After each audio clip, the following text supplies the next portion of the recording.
Yes, Happy New Year everyone. How you guys doing today? Today is 2nd of January. Happy New Year. The wind is very strong guys. 2 days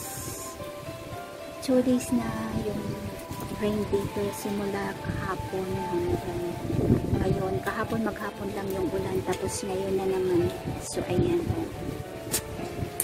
Ang lakas ng hangin.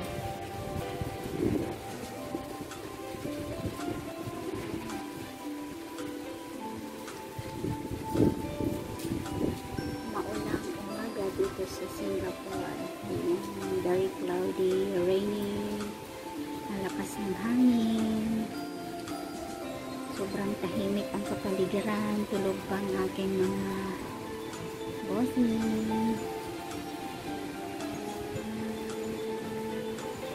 Saturday today, so walang pasok.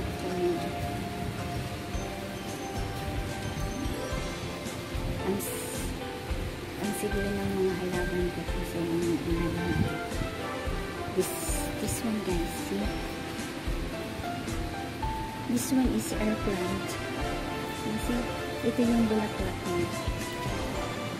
So yung air plant ay namumula. Ang ganda ng flowers. Purple yung gitna, yellow, tsaka may white. Yan. This is air plant. Marami kami yan guys. Ito, namumulaklak siya.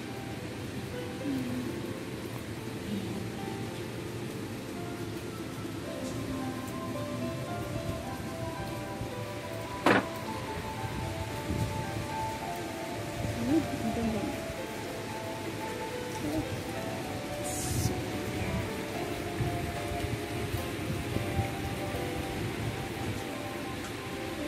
Lakas ng ulan. Nababasa na yung phone ko. So, ayan guys. Kumusta ang inyong New Year? Siguro, masaya kayo kasi kasama mo yung family niyo.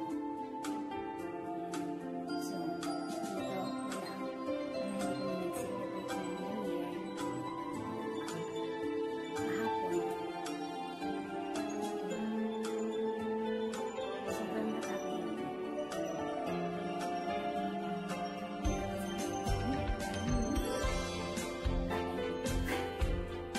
But anyways,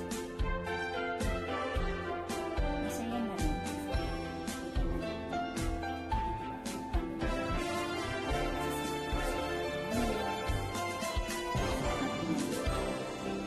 Masaya sila. Healthy. Yan ang pinaka the best na start ng 2021.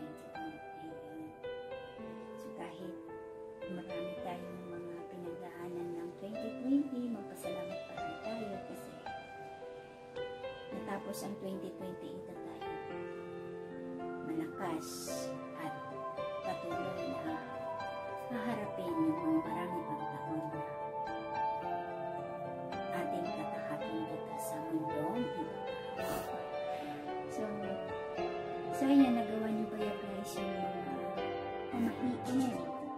Ang mga pamahiin na mga prutas. Nakuplito niyo ba yung 12 kapiraso na prutas? Na marami ba mga pagkain dyan sa hapagkainan niyo? Sinuot niyo ba yung kulay na swerte daw sa taon ito? So ang kulay daw, ang color of the year daw ngayong 2021 is yellow. So kung makikita ko dyan sa Facebook, sa mga posters ng mga family, most of them is wearing yellows. But actually, naniniwala naman ako na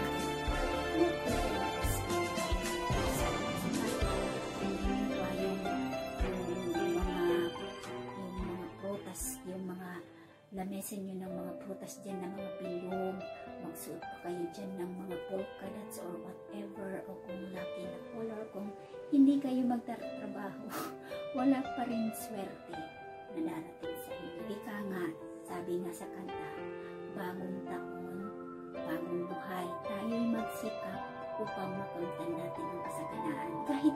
Kahit hindi tayo magsuot ng mga lucky color or whatever, tayo ay magsusumikap.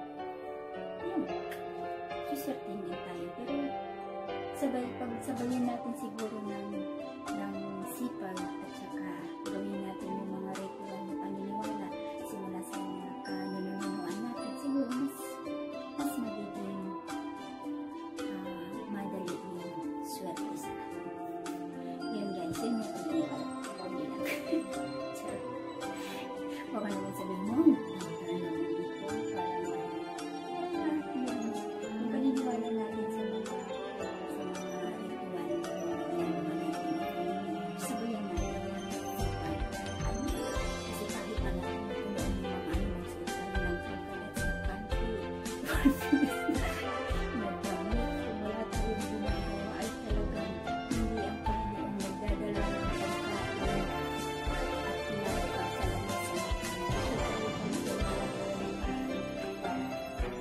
para maging maayos yun, at saka maraming blessing yung dumating sa atin. Kumbaga yung God is only lang siya, yung parang siya yung nag-guide, nag-o-open ng mga opportunities para sa atin, pero tayo yung gumagawa,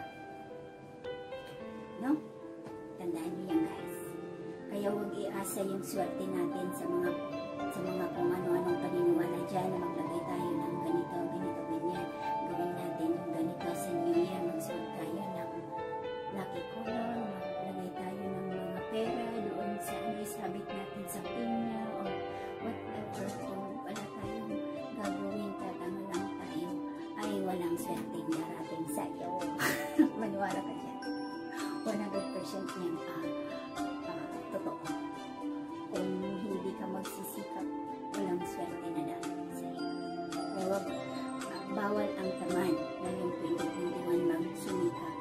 Kasi sa panahon ngayon, kung hindi ka talaga kikilos, sobrang napakahirap na buhay. Kaya ba? 2020 is magiging magaan para sa ating. Siyempre,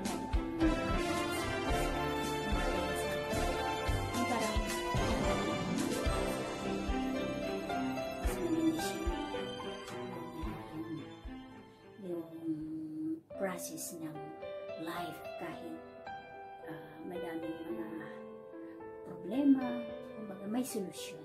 Kaya lagi tayong magdadasal yung pinaka-the best na gagawin natin sa buhay. Huwag natin maalisin yan sa anumang bagay dito sa buhay natin. Sa buhay natin tama.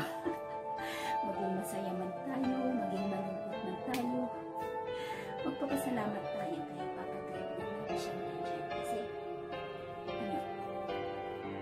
kung wala siya, hindi natin magagawa lahat ang magabagay-bagay dito sa mundo. Yun yung pinaka-pinaniniwala ko sa lahat. Hindi yung mga yung pagsuot ka ng mga kung ano-anong kulay na sinabi ng puso na lagi daw, hindi siya. Pinuno nyo nga yung mga lamesa nyo ng masasarap na pagkain, yung mga prutas, inaubos naman yung pera nyo. Wala din problema kayo after New Year, so like this, continue pa rin, hindi lang New Year tayo kakain. So paano yung sa susunod na araw nito, pabongga tayo, hindi tayo magpipera ng konti para sa susunod na araw. So yun mga